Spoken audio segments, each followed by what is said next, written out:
তোমাকে অনুভব করছি।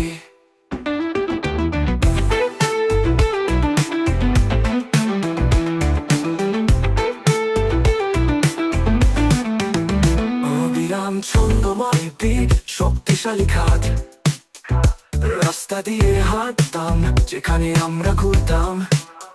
আমার প্রতিটি পদক্ষেপ আমাকে বাড়িতে ফিরিয়ে নিয়ে যায়, কিন্তু এখানে তোমাকে ছাড়া বাড়ি একরকম নয়। ভালোবাসার এই প্রতিধ্বনিতে তোমাকে এখনো কাছে মনে হয়। ক্রমবর্ধমান শীলতার সাথে গড়ে তুলুন